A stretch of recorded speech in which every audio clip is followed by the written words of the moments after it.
स्वप्नरे देखा जाउथिबा प्रत्येक जिनिस आम जीवन सहित जड़ित थाए किंतु अनेक समय स्वप्नरे एमिति किछि जिनिस देखा जाए जहाँकि भविष्यत विषय सूचना दिए। किछि स्वप्न अशुभ होइथिबा बेले आउ किछि बेस शुभ संकेत नहीं आसी थांती। तेबे स्वप्नरे दीप देखिबा द्वारा कौन सबु संकेत मिली थाए आसंतु जानिबा।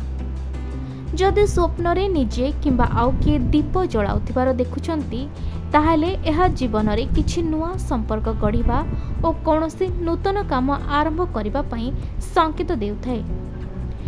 यह बहुत शुभ होइथाए।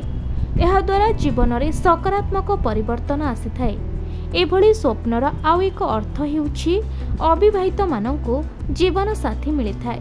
जदि आपण चाकरी संधान रे रहथांती तेबे एभली स्वप्न देखिबा शुभ संकेत अटे। जदि स्वप्न रे लिभि जाउथबा दीप देखुचंती तेबे एहा अशुभ होइथाए। भविष्यत पई एहा शुभ संकेत नुहे। एही स्वप्न सूचना देइथाए जे भविष्यत रे आपणकर कोनोसी काम बिगड़ी जाय पारे। मानसिक अवसाद और धनहानिर आशंका रहिथाए।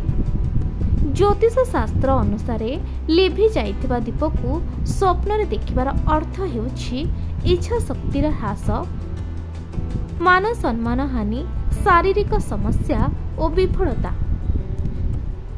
सेहिपरि जळुथिबा दीपकु निजे लिभाई देबार अर्थ हेउछि स्वास्थ्य संपर्कित कौनसी समस्यार सम्मुखीन हेबा किंबा निज लोकंकर मृत्युर संकेत मिलिबा। जदि आपण स्वप्न रे अनेक गुड़िए दीप एकाठी जळुथिबार देखुचंती ताहा जीवन रे अपार सफलता आसिबार संकेत देउछि। किंतु एथिपाई व्यक्ति को परिश्रम करबाकू हेबो।